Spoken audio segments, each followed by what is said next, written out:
अब आगे बढ़ते हैं। वोटों की गिनती से पहले एग्जिट पोल के बाद राजस्थान में सियासी हलचल बढ़ गई है। सूबे की पूर्व सीएम वसुंधरा राजे सिंधिया की सक्रियता चर्चा में आ गई है।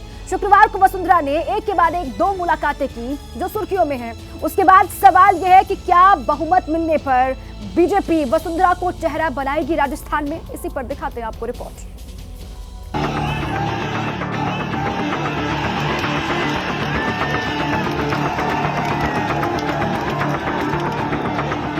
राजस्थान में बढ़ती सियासी हलचल की गवाह ये तस्वीरें हैं। इन तस्वीरों में बीजेपी की नेता और सूबे की पूर्व सीएम वसुंधरा राजे की राज्यपाल कलराज मिश्र से मुलाकात दर्ज है।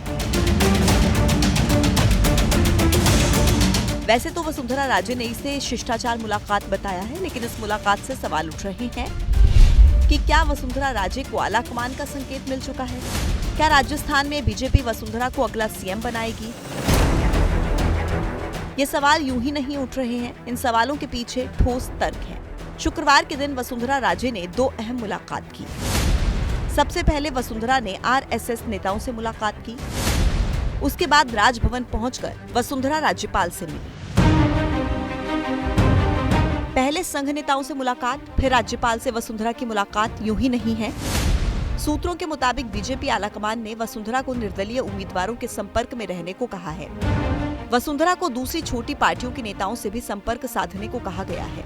यानी राजस्थान में बीजेपी के अगले गेम प्लान में वसुंधरा राजे का अहम रोल है। सरकार बनाने के लिए जरूरी आंकड़े जुटाने में वसुंधरा का रोल होगा। जाहिर है सरकार में भी वसुंधरा का अहम रोल होगा। हालांकि बीजेपी नेता कह रहे हैं कि सीएम का फैसला आलाकमान करेगा। आपको निर्दलीयों की जरूरत पड़ेगी, आप संपर्क में है क्या उनसे? कतई आवश्यकता ही नहीं पड़ेगी। संपर्क में जब हमारा बहुमत नहीं, हम प्रचंड बहुमत से आ रहे हैं, हमें जरूरत नहीं। उसके बाद भी वैचारिक रूप से जो लोग हमसे साथ थे और जिनको टिकट नहीं पा पाए वो वापिस लौटेंगे तो उनका स्वागत करेंगे। पूर्ण बहुमत की बीजेपी नेताओं की उम्मीद यूं ही नहीं है। राजस्थान में हर 5 साल में सरकार बदलने का रिवाज रहा है। उसी रिवाज पर एग्जिट पोल भी मुहर लगा रहे हैं।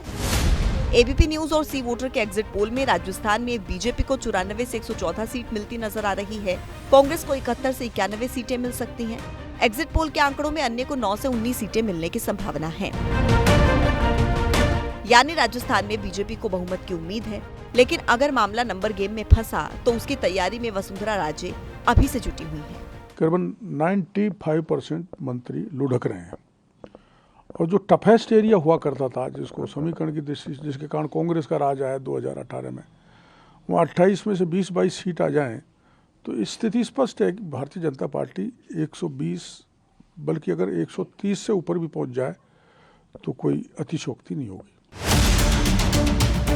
हर 5 साल में सरकार बदलने का रिवाज और एग्जिट पोल के आंकड़े राजस्थान में बीजेपी की वापसी की भविष्यवाणी कर रहे हैं, लेकिन राजनीतिक रण में कांग्रेस को अब भी उम्मीद है।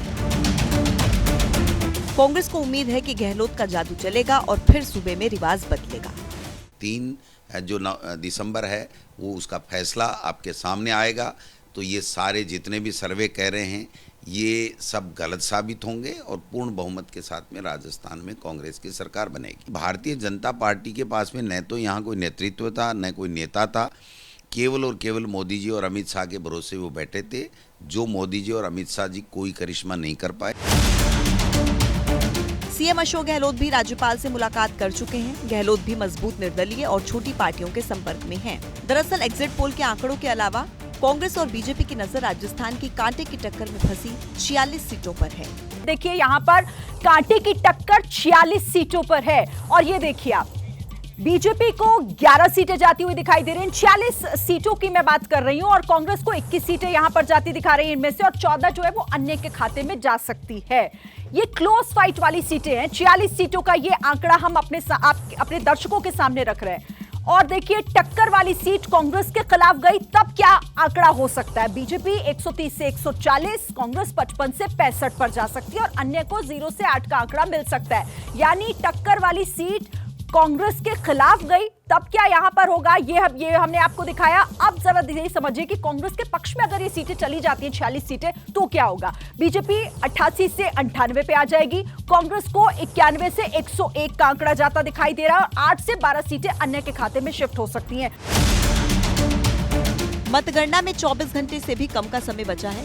फिलहाल वसुंधरा और गहलोत पर्दे के पीछे से सियासी समीकरण साध रहे हैं। वसुंधरा राजे जिस अंदाज में एक्टिव है, उससे साफ है कि आने वाले दिनों में राजस्थान की सियासत में उनकी बड़ी भूमिका हो सकती है।